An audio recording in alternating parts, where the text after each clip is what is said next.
I'm going to show you guys how you can change your own Y62 cluster to go from this old analog style cluster to this new digital style cluster with the interlink to the main head unit if you've got the upgraded head unit from Western Auto Customs. Now with this process, it's very simple. It's not a complex process. All you need to do is make a note of the original kilometers, as you have to put that one in the new one. Now do everything that I show in the video at your own risk. We take no responsibility whatsoever. And with that being said, let's get started. Now always a good point for any install is to see what you're going to be installing. That way you know what you have to dismantle. So obviously the main instrument cluster with anti-glare, so we're going to put that to the side. Now with this system, you're getting a HDMI, high-speed HDMI, and a HDMI to USB converter, so that way you can link this up from the instrument cluster to your main center screen. Along with that, you get this new side button, so if you know, we have to remove the side button from the original fascia, and the main power harness for this system. Let me show you how easy it is to get this done on this TI model. Now this whole process remains same either way you're doing TI, Warrior, TIL, anything, it doesn't matter. What I like to do first is put some nice microfiber cloth in there, so when we're removing and putting things on, we don't accidentally scratch anything. The next part I like to do is remove this fascia panel around here. Now it's quite a tight fit, so if you try to just pull it out, it doesn't come out.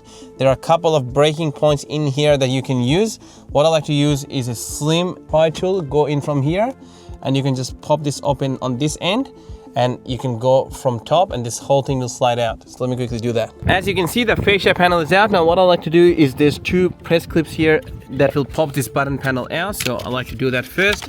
Remove the connection from here, just a push tab, push it in, pull the buttons out, that's out of the way. Now with this, you have the other connection. This is now going to be taped up. We don't need that anymore. And with the rest of the stuff, I like to just fold it away and leave it outside. Now if you do take your time and do it slowly, you're not going to scratch anything. But if you're not confident, maybe remove all of the plugs on the side, remove this all the way. Now I've done it a million times, so I'm very confident about not scratching anything on here. Leave it flipping on the other side. Now with that out of the way, you'll see there's only 4 Phillip head screws. So 1, 2, 3 and 4, and this whole thing will come out. There's only one plug behind, a big chunky connector back here right behind your Speedo.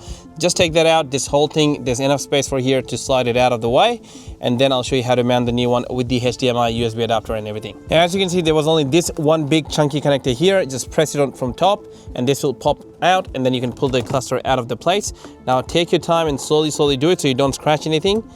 Now again, as I said, I've done it a million times, so it's probably not going to be very hard as it looks. Now the very first part that we'll be doing is running our HDMI to go from here to down here and all the way underneath where we have left the original USB from the head unit installation. So that way we can marry them up together in there. And also the another USB that comes in as a part of the cluster to update the cluster in future if needed. We'll also be running it from here down there without any issues. So I'm quickly going to go ahead and mount it all in there and run all the cables. You can just fish them straight underneath, and there's enough room for you to mount it directly onto that end of that flap right there. And once you cover it with this flap at the end, you can't see anything, it's not going to make any noise.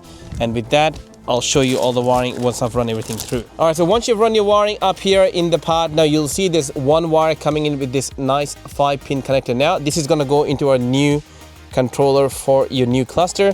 The HDMI cable, one end is going to go behind the actual cluster itself. There's a HDMI port on the new cluster. The other end, I've run it down from there into that panel and gone in here with the HDMI to USB box, and that box is connected to the original USB port that we left out of the original cluster. That way they can talk to each other. Now I'm going to go ahead and tape all of that. I'm going to go and make it nice and neat in here, tape this up to the factory loom, and these are the USB that you need to update the cluster if ever you need to. So I'm going to tape this up and hide it in here. You probably not going to use it, but it's always good to mount it somewhere that's accessible. So I'm going to mount it in here, tape it behind there, so we can always access it by just removing this flap here, and we should be all good. Now with everything plugged in at the back of this unit, now we'll go ahead and put the original fascia back on and run this wiring through the fascia first without actually clipping on the new controllers first. That makes it easier to mount the new controller at the end and plug everything in. It's just a lot easier. I find it to be like that.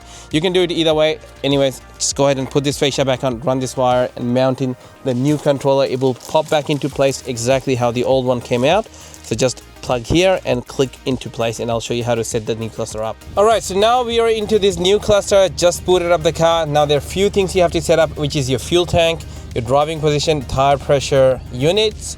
Those are the 3 things: date and time, and your kilometers. Now first thing you want to do is go and press this middle button here, the new one. If you press on it, it will give you different views. As you can see, it changes between a few different cycle views.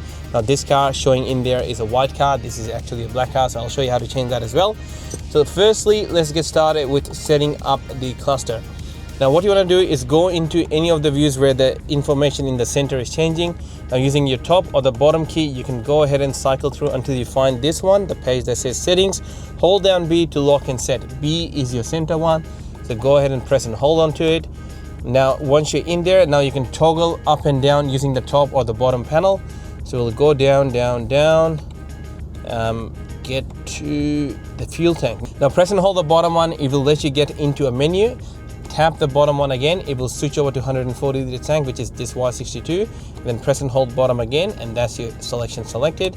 Scroll across to your auto. Now I've taken a note of the original kilometers, so I can go ahead and pair this up to here.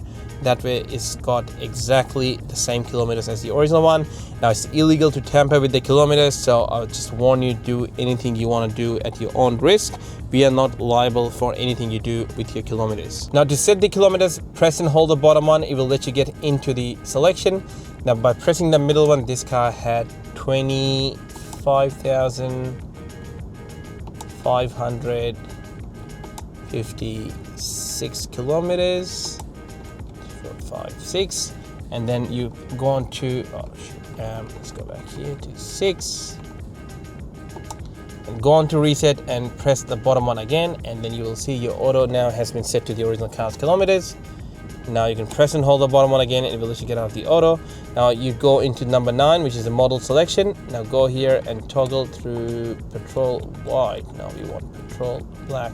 Press and hold again, and as you can see, the Patrol has changed there. Now going into time, just set up the time, and that is pretty much everything you're going to be setting up for this car. Now you can see the kilometers is showing in terms of range is not what it was actually on the original one.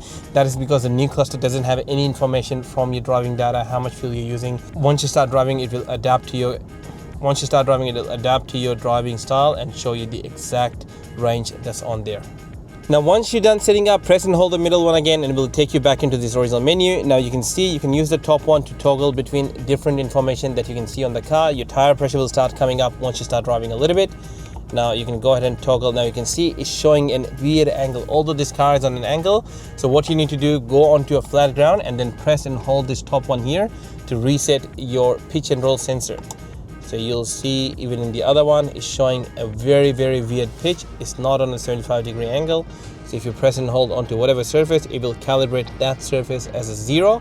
So now I've just set it here. Once we get out of the hill, once you take it out onto a flat surface, I'll set it again to 0. This is just for demonstration.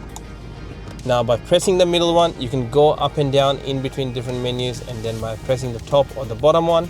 Now when you select the navigation section here, that is where the USB HDMI is coming into play, and is being mirrored off the main screen here. Now that we know everything is working, we can go ahead and peel that. Now let's say if you were to have your maps coming up on there, anything that's up on the car screen will come up here as well.